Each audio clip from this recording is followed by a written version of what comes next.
What's up, guys? I'm back to give you my UFC 313 predictions. We're finally here. The week of the fight card. Ankalaev will square off against Alex Pereira this weekend at UFC 313. And yeah, I'm going to give you my full card prediction and breakdown. So let's get right into it, starting off with the early prelim opener of Djorden Santos versus Ozzy Diaz. Now, if you guys know me, you know I've been looking forward to this fight for a long time. I mean, you want to talk about guys with everything to lose here. I mean, Ozzy Diaz is looking at a title shot if he were to beat Djorden Santos. And for Djorden Santos, I mean, this guy's an absolute veteran. 1-0. No, I'm just joking. I'm going to pick Djorden Santos. You know what? The Blue Gloves have aura.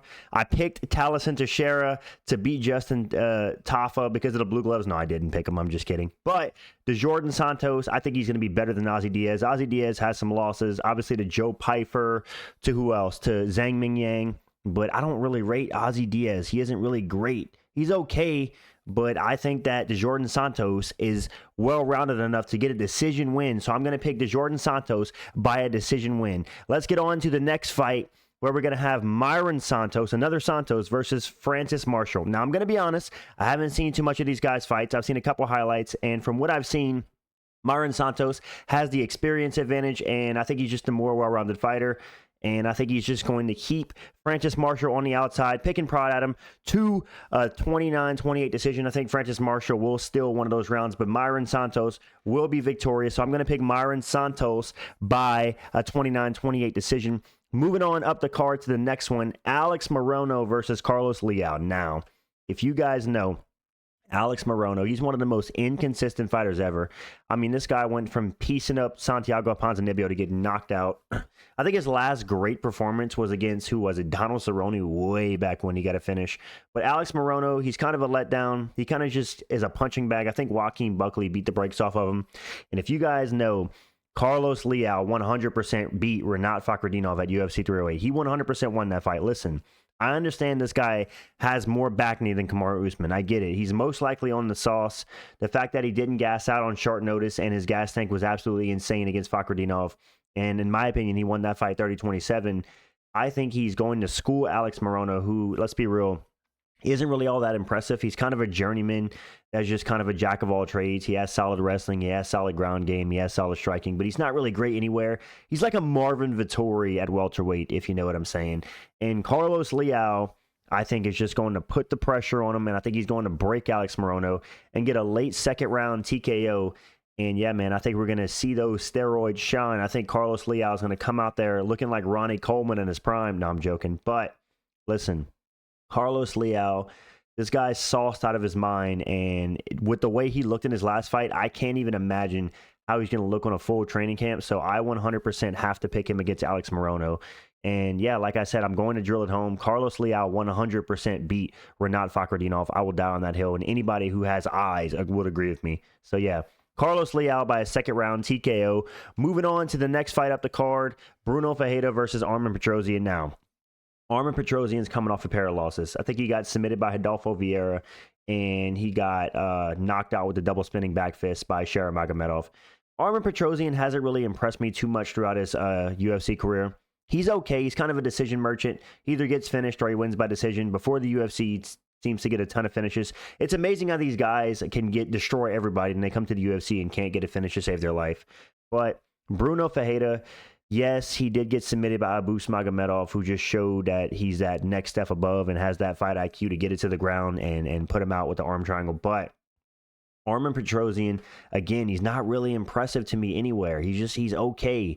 Brunno Ferreira has knockout power. He can get you out of there. His gas tank is a little questionable at times because he might blow his wad, throwing big overhands and trying to get you out of there. But Armen Petrosyan, I don't know if he can beat Brunno Ferreira by decision. I mean, he can, but I do think that he's going to get caught on that chin. I think Armen Petrosyan's chin is deteriorating. I think he's been finished twice now in the UFC, maybe 3 times, but he's been cracked a bunch, and he's been in a bunch of wars in the UFC. So, especially coming off that brutal knockout loss from Sherry Magomedov, where he literally got sent flying across the octagon, I do not think that I can pick Armen Petrosyan. Like I keep saying, he's like another Marvin Vettori. Like, he's okay. He has some knockout power, but he's not the best. Armen Petrosyan is like if you can pass this test, maybe you can beat somebody right outside the top 15. You know what I'm saying? And yeah, I think I'm gonna pick Brunno Ferreira by a first round KO. That's what I'm gonna pick. Get Armen Petrosyan out of there by a first round KO. Armen Petrosyan is going to be the shorter guy, but be at a reach disadvantage, which is hilarious. Bro has T-Rex arms, but yeah, I'm going Brunno Ferreira, first round KO. Moving on to the next fight on the card, Joshua Van versus Rei Tsuruya. Screw this. I'm just going to call him Rei, because ain't no way I'm going to keep saying this guy's last name. But Joshua Van, you know what? Being 23 years old and being 5-1 in the UFC is pretty dang impressive. And the fact that Joshua Van just pieced up Cody Djorden and had like a y'all must have forgot type performance, because he did get KO'd by, who was it, Charles Johnson, I believe. Sent him to the shadow realm with an uppercut. But Rei Tsuruya, I don't think, I'm just going to call him Rei. What am I doing? Rei, I don't think he has enough tools in the tool bag to beat Joshua Van, because Joshua Van struggles against guys who are going to have a lot of power. Rei doesn't have power. He's a wrestler. He's a decent wrestler, but I don't think his wrestling is dominant enough to get a guy like Joshua Van to the ground, who has shown great takedown defense across his UFC career. So it's like, for me, who are you going to pick? The guy in Rei who has solid wrestling and might win a decision, or the guy in Joshua Van who has amazing takedown defense and can box your head off? You bet your butt. Bottom dollar, I'm going with Joshua Van, who's younger. Well, actually, he's not younger. Rei is actually 22, whereas Joshua Van's 23. Crazy, these flyweights coming up are so young, man. These guys are being bred in MMA in their teenage years. But yeah, Joshua Van has already built up quite a bit of experience. 6 UFC fights at 23 years old. And I think Rei only has 1 UFC fight. So I think we're going to see another undefeated fighter fall in 2025. I think we're going to see Joshua Van take Rei's O, and yeah, he's going to add another win to his record. I don't know why Joshua Van took this fight, if I'm being honest, because he's ranked, and I don't think Rei has 1 win in the UFC. Obviously, he's not going to be ranked, so maybe Joshua Van's opponent fell out, but it is a bit weird that he's fighting an unranked guy. But it's more experience for Joshua Van, and I do think he's the better fighter. I think his takedown defense is great, and it's going to be enough to keep the fight standing. I think he's going to box the head off of Rei, and I don't think he'll finish him. I think Rei's tough, and I think Joshua Van will win a 30-27 decision. I do think he's going to win every single round, but it'll be a good fight. It'll also be great experience for Rei Tsuruya, however you say his name. Excuse me, but yeah, Joshua Van by a decision is my pick for this fight. Moving on up the card to the next fight, Curtis Blaydes versus Rizvan Kuniev. Now, if you guys don't know, Rizvan Kuniev is the guy that popped in the PFL, and I'm not even kidding, for 4 different anabolic steroids. This guy was on everything. Like Cody Garbrandt says, yeah, he's on everything. Yeah, I'm on everything. They test me every week. But yeah, Rizvan Kuniev, I mean, this guy, he just looks like he's on steroids. Just look at him. Outside of his physique, this guy looks like he's just sticking needles up his ass. But I don't care how many steroids he's blasting. I don't care if he's hiding under the octagon with John Jones. I don't care if this guy is best friends with Kamaru Usman's father. It's not going to be enough. I do think that Curtis Blaydes is still going to beat the brakes off of Rizvan Kuniev, and he's going to make him regret taking all those steroids. And who knows, man? I don't know if I trust the UFC's doping program since USADA left. It does seem like they can kind of pick and choose who they want to be on roids and get caught and who can't, because it's within the UFC, whereas USADA was like their own program. So the UFC drug testing is a bit weird now that it's insider, you know. I feel like I said, they can kind of just let guys who feel like they want to get away with steroids, and guys they don't like, maybe they'll have them pop. You know, it's weird because you don't really hear a lot of guys popping these days. Whereas when USADA was around, it seemed like every week a guy was popping for steroids. So who knows? But I don't think it's going to matter. Like I said, Rizvan Kuniev can come in blasting all the gear he wants. I don't think it's going to be enough. I do think Curtis Blaydes is going to come in there and he's going to stuff all the takedowns if Rizvan Kuniev tries to get any takedowns. And I think Curtis Blaydes is just going to beat the shit out of Rizvan Kuniev. That's what I think. I think he's going to bust him up on the feet, and I think Curtis Blaydes is going to secure himself. Maybe he's going to knock down Rizvan Kuniev, get on top of him, kind of like he did against Alistair Overeem, and just open him up with elbows, and the referee is going to step in. And yeah, Curtis Blaydes is going to show Rizvan Kuniev what he is all about. I guarantee you that. So if I were you, Rizvan Kuniev, I hope to God you come ready, because if you don't, Curtis Blaydes is going to beat you in a living death. No, seriously. I think that Curtis Blaydes is going to show him that his levels. Listen, Curtis Blaydes only lost to the best of the best. He's lost to Francis Ngannou twice. He's lost to Tom Aspinall. And Curtis Blaydes has lost to Derek Lewis. I don't know if he has any more losses on his record. Oh, yeah, and Sergey Pavlovich. So it's like, Outside of Derek Lewis, Curtis Blaydes is only lost to the best of the best. Whenever he fights these like guys who aren't in the top 10, top 5 of heavyweight, he typically blasts through them and makes it look easy. He's blasted through guys like Junior Dos Santos. He's blasted through guys like Jailton Almeida, which is an insanely impressive win. I know he got ragdolled in that fight, but the TKO Jailton Almeida, that's very impressive because Almeida, outside of that Blaydes fight, has been destroying everybody in the UFC, and he was even on his way to destroying Blaydes. But Rizvan Kuniev, like I said, I've watched a few of his highlights. He's pretty quick on the feet. He seems to be a smaller heavyweight. But I don't think it's going to matter. I don't think any steroids he comes in is going to matter. I think Blaydes is going to be way bigger. And I think, honestly, if Curtis Blaydes wants to take this guy down in the first round and just elbow him into oblivion, I don't see why he wouldn't do that, you know? Curtis Blaydes is a massive heavyweight. I think he cuts down to get to the 265 limit. He's huge. He's a great wrestler. And, yeah, I think we're going to see that in the fight. I know the weight shows that Rizvan Kuniev is 263, but that's because this guy's stacking up. He's Shamil Ghazi at max, if you know what I'm saying. This guy's eating a couple extra Big Macs. It's not big. I feel like Curtis Blaydes is a lean 265 pounds, whereas Rizvan Kuniev is more like a flabby butt kind of 265 pounds. If you know, you know. So, yeah, I am going to pick Curtis Blaydes by a second round finish. I do think he's going to finish Rizvan Kuniev and knock the steroids out of him. So, yeah, give me Curtis Blaydes by a second round finish. Moving on to the next fight. I think this starts the main card. Bobby Green versus Mauricio Ruffy now. I've been saying it. No way Bobby Green wins this fight. I just don't see it. Bobby Green has taken an incredible amount of damage. I mean, he was destroyed by Drew Dober like 2 years ago. He's been knocked out by Dustin Poirier. He's been brutally, and I mean brutally knocked out by Jalin Turner. Like 5 unanswered shots into the octagon. Crazy amount of damage. I mean, even in his fights, whenever he's not getting knocked out against Jim Miller, he's kind of getting touched up. Against Paddy Pimblett, he's getting his arm snapped and put to sleep. So it's like Bobby Green is getting used to losing these days, and Mauricio Ruffy has done nothing but win in the UFC. Listen, Bobby Green is 38 years old. He's going to be slower than he's ever been. I know he's known as a faster guy, but the first thing to go with age is speed. 38 years old. He's not getting any younger. His chin's not getting better. The CTE is getting worse and worse. And I know Mauricio Ruffy struggled against James Lontop in his last fight, but let's not forget that Lontop, I think, missed weight or came in on short notice. And he probably had 15 pounds on Mauricio Ruffy. So trying to finish a guy who has maybe 15, 20 pounds on you in the cage is extremely hard. I mean, they're not going to be cutting as much weight as you, so they're going to be holding more water in their head and their body in general, so they can take a shot better.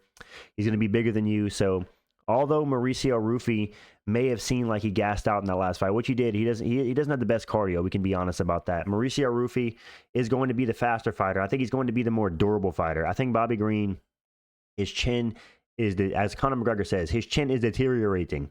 Augusta winning, he does the chicken dance. That's kind of what I feel about Bobby Green. He might be gun shy now that he's been finished and got his arm broken by Paddy Pimblett and finished on the ground, and he's been knocked out by Jalin Turner. Who knows? I know Bobby Green probably has so much CTE that he doesn't really think about those things. He probably doesn't give a damn. He probably just goes into the octagon and fights the same regardless. But I do think that we're going to see a finish from Mauricio Ruffy. I think I'm going to pick Mauricio Ruffy by first round finish. I am, because first round finish, maybe not. Maybe that's kind of a casual pick. I'm going to pick Mauricio Ruffy to beat Bobby Green by a 29-28 decision. I'm going to be reasonable here and assume that Bobby Green's chin is not completely shot, but I think even old man Tony Ferguson was able to drop Bobby Green, which is not a good look. But I do think Mauricio Ruffy will score a knockdown or two in the fight, and he will secure 2 out of the 3 rounds, maybe even a 30-27. But yeah, I will pick Mauricio Ruffy to defeat Bobby Green by a decision. Moving on to the next fight on the main card, the second fight on the main card, Amanda Lemos versus Yasmin Lucindo. Now, Amanda Lemos, crazy that I think she's like 36, 37, because I didn't feel like she's been around for that long. Yasmin Lucindo, I think, is way younger, actually, and she actually has more fights. 22 fights versus 19 for Amanda Lemos. So the younger girl is going to have more experience. Who do I want to go win in this fight? Amanda Lemos, I don't really know. What's the last fight I saw against her? I don't remember who's the last time I saw her fight. Like I said, you guys know I'm the biggest fan of WMMA, guys. I study this. No, I'm joking. Listen, I'm just going to pick Yasmin Lucindo by decision. I'm not going to waste too much time on this fight. Let's move right along to the next fight on the main card. I don't know why it's showing up like this on the website, but Jalin Turner versus Ignacio Bahamondes. Honestly, I think this was one of the fights added to the card that like made it a good card. Sometimes you just need those small but good fights that make the fight a good card. Jalin Turner versus Ignacio Bahamondes is that kind of fight. Listen, Ignacio Bahamondes, I think he's 5-1 in his last 6. Jalin Turner's coming off of 2 losses. He hasn't fought in like a year, maybe since UFC 300 against Moicano. So nearly a year since he last fought, 11 months. And listen, Jalin Turner at lightweight, he's kind of a quitter. Let's keep it 100. Jalin Turner, whenever things go south for him at lightweight, because he cuts so much weight, he can always just shell up and kind of take a loss. He literally tried to be Mr. Cool Guy against Hinata Moicano and get a walk-off KO, and he didn't get it, and Moicano came to make him quit in the second round. And that was kind of embarrassing for Jalin Turner for me, because it's like, you almost had Moicano out of there. If you'd have just jumped on top of him and ground and pounded him, you'd have won. But maybe you shouldn't be as big as you are, 6'3" in the lightweight division, cutting all the way down. I know Ignacio Bahamondes, I think, is also 6'3", but Jalin Turner's thicker. He cuts a ton of weight. I would not be surprised if Jalin Turner in the cage is like 185. Like, I wouldn't be surprised if he rehydrates 30 pounds. He's such a massive lightweight. And yeah, man, I think that I cannot pick Jalin Turner at lightweight anymore. He just showed that when it gets tough, that weight cut's going to show. He's only getting older. I think he's 30 now, so the weight cut's getting harder. He's going to be getting hit by big shots by Ignacio Bahamondes, who has some power. Not the most powerful guy in the world, but he's more durable than Jalin Turner, and I think that's what's going to matter in this fight. It's not going to come down to who has more power. It's going to come down to who has more will and more heart. And whenever we've seen the times get tough, we know what happens. Jalin Turner shells up, and he quits like he did against Hinata Moicano. And I'm sorry, man, but losing to Dan Hooker in 2024, it ain't a good look. I know he beat Gamrot, but that was a robbery. And yeah, Jalin Turner, at one point, this guy was on a 5-fight win streak, all finishes, and it's been kind of downhill for him. I know he finished Bobby Green, but outside of that, he's been TKO'd by Hinata Moicano, and then he's gotten beat by Dan Hooker, which isn't a great look. I think it's not so much that these guys are better than him, maybe on the feet or getting finishes, is that Jalin Turner should not be fighting at lightweight. He's 100% at welterweight. I know he's fought at welterweight before and got finished by Vicente Luque, but we might see Jalin Turner back at welterweight, because I don't see a world where this guy can keep making 155. He's so tall. He's so thick for the division, and yeah, it's clearly taking a toll on his performances.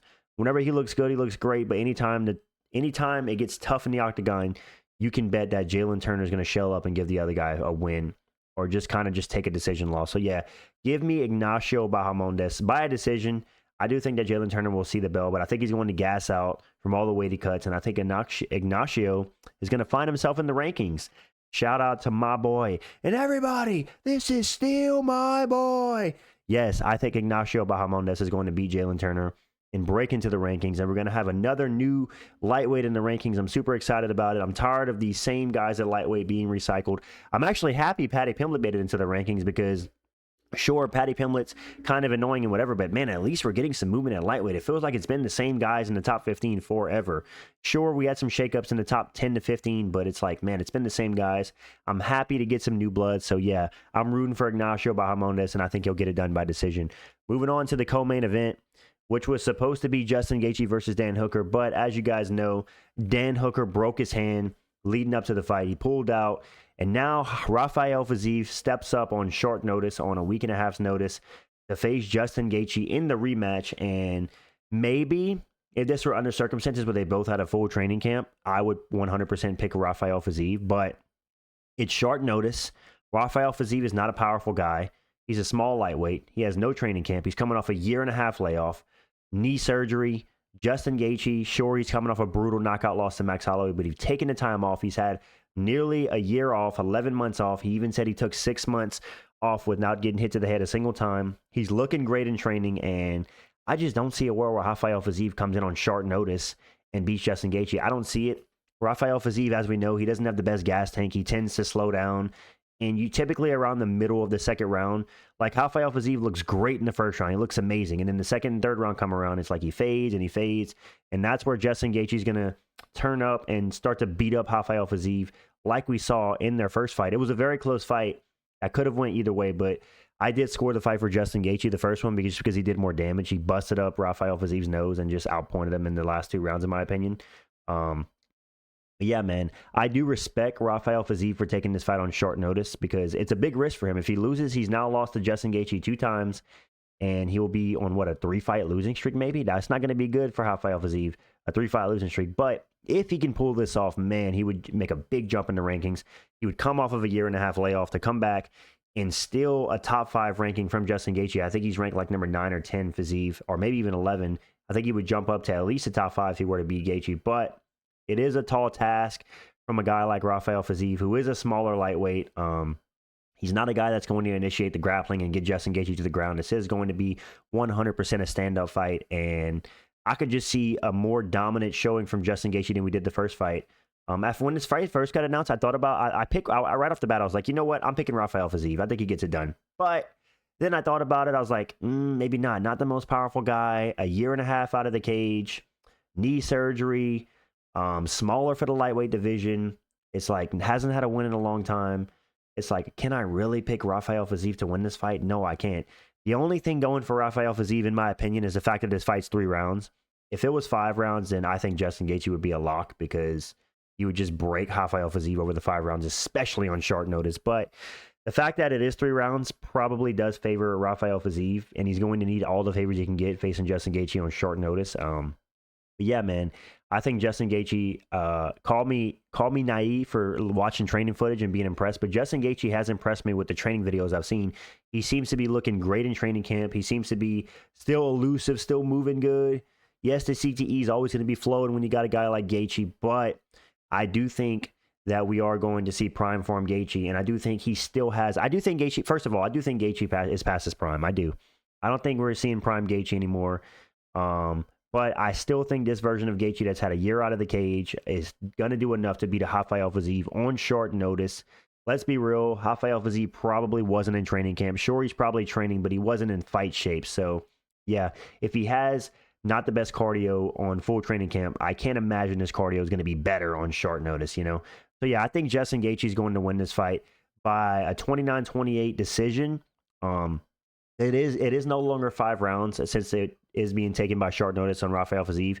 They bump it down to a 3-round fight. So, yeah, give me Justin Gaethje by a 29-28 decision. That's what I'm pulling with. Moving on to the main event, the fight that everybody's been waiting for. I made a video a couple months ago saying how it was embarrassing how Alex Pereira was ducking Ankalaev. Well, respect to Alex Pereira, just like Merab. He proved me wrong. He took the fight, and there's been a lot of noise coming from the fans around, including DC, saying that Alex Pereira doesn't seem to be taking this fight serious. He's on tours in Australia. He's in clubs with Drake fist bumping him.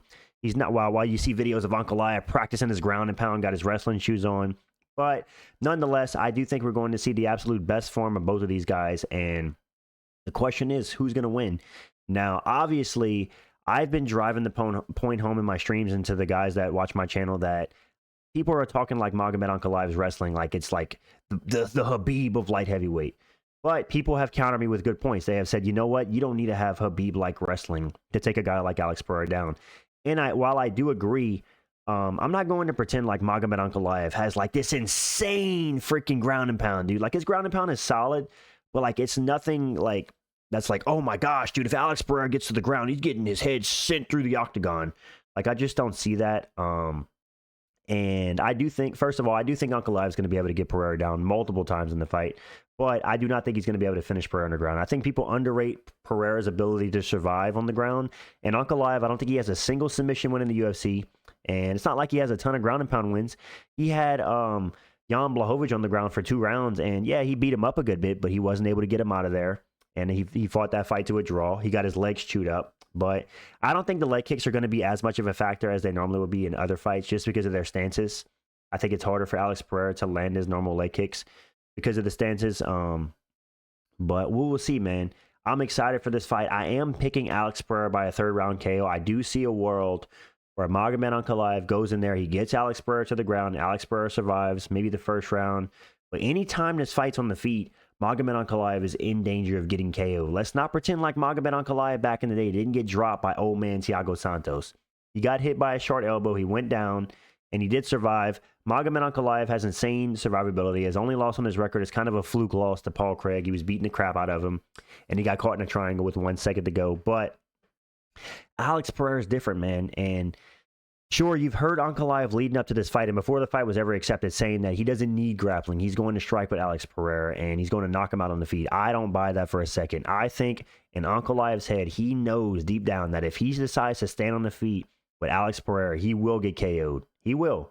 I don't think he can strike with Alex Pereira. Listen, I understand Magomed Ankalaev has good boxing. I understand he has solid power. He has great kicks, but he's not.